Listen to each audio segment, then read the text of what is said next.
Le vampire. Cette histoire date de 1965.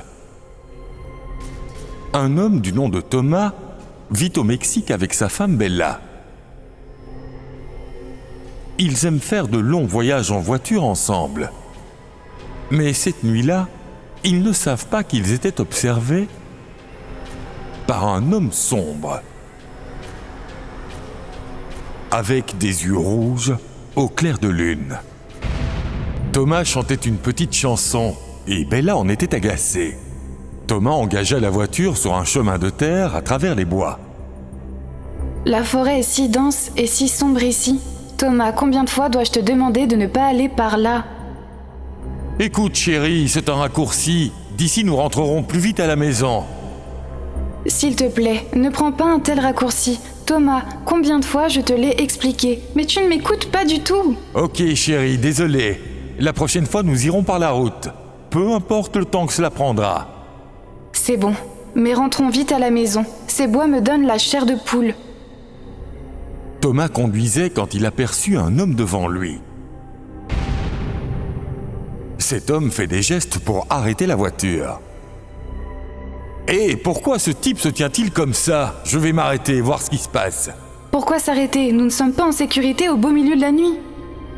Qui sait, il a peut-être besoin de notre aide. Tu es sûr, Tom ? Il est super tard. Nous devrions rentrer directement à la maison. Ne t'inquiète pas, Bella, je suis avec toi. Il n'arrivera rien. Détends-toi, voyons juste ce qu'il a à dire. Thomas arrête la voiture et baisse la vitre. Un très beau jeune homme se tient devant lui. Hé, vous avez un problème ? Que faites-vous ici par une telle nuit ? Je m'appelle Noah. Je viens d'un village voisin, mais je me suis perdu. Et je ne sais pas où aller. L'adresse est écrite, mais je l'ai perdue aussi. Vous pourriez peut-être me conduire à un hôtel ? Thomas regarde vers Bella. Bella secoue la tête, sans expression.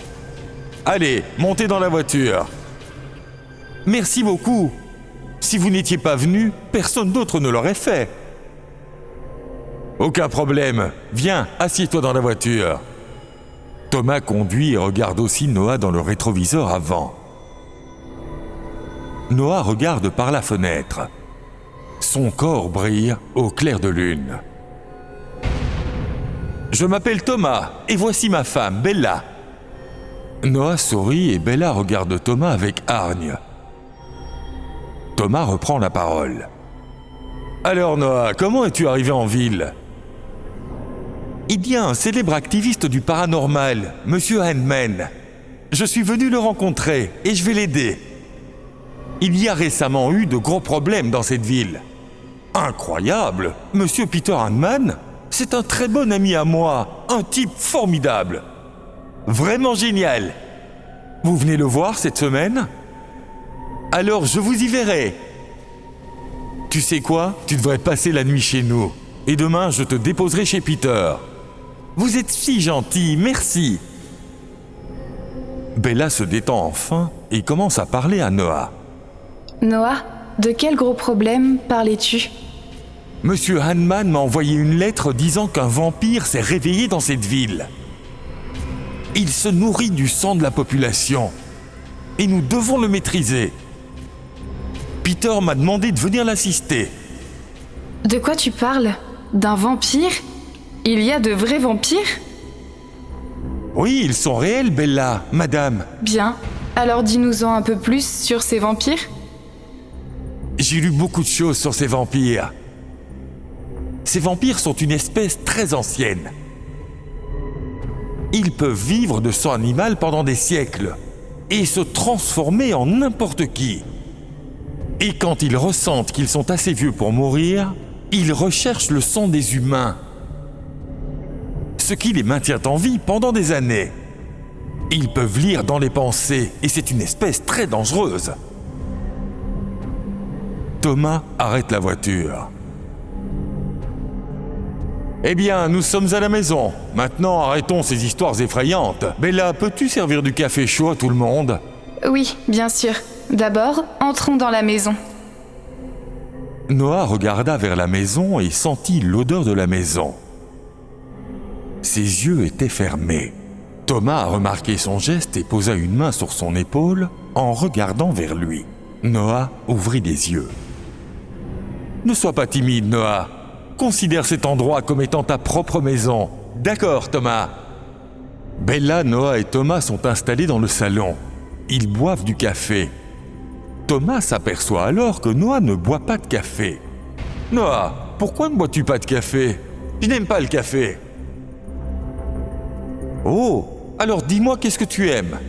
Noah répondit de nouveau grossièrement. « Je viens de vous le dire, je n'aime rien. » Thomas et Bella se regardent fixement. À ce moment-là, une énorme chauve-souris entre dans leur maison et commence à errer tout autour. « Ouah, d'où sort-elle ? Thomas, fais quelque chose !» Les yeux de la chauve-souris rougissent et elle se jette sur Thomas et lui assène un coup au visage. Le visage et les mains de Thomas sont marqués et son corps commence à saigner. Noah éprouve une sensation étrange en voyant ce sang. « Noah, j'ai mis la trousse de secours dans le tiroir. Prends-la vite. » Bella regarde vers Noah, mais elle ne voit personne. « Noah, où es-tu ? » Juste derrière toi. Quand Bella se retourne, Noah se tenait là et ses yeux devenaient rouges, ses vêtements devenaient noirs, ses dents devenaient pointues. Bella est pétrifiée. J'ai tellement soif. Aujourd'hui, je vais boire votre sang tous les deux et je vais rajeunir de 10 ans. Thomas entre en colère et s'apprête à pousser Noah. Mais ce dernier s'envole dans les airs. De petites chauves-souris entrent dans la maison et commencent à grouiller autour de Noah. « Bella, va-t'en d'ici !»« Non, je ne te laisserai pas. Tu es blessé. » Noah poursuit Bella et la capture. Toutes les chauves-souris attrapent Thomas par les 2 bras et le soulèvent, si bien qu'il ne peut rien faire. Non, laisse-moi partir. Noah, s'il te plaît, laisse-nous tranquilles. Nous t'avons aidé quand tu en avais besoin. S'il te plaît, laisse-nous. Noah attaque Bella de ses dents pointues dans le cou et boit son sang. Bella s'évanouit et meurt. « Bella! Bella !»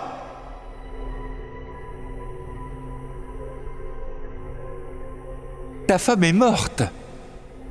Maintenant, c'est ton tour. Noah s'envole et se jette sur la gorge de Thomas, qui est torturé à mort. Noah sort de la maison en même temps que les chauves-souris, volant à travers la fenêtre. Bella et Thomas reviennent à la vie, avec des yeux rouges et des dents aiguisées. Eux aussi étaient devenus des vampires. Ils se regardent avec un sourire malicieux et ils sortent de la maison, se déguisent et partent à la recherche de leur propre proie. La fin.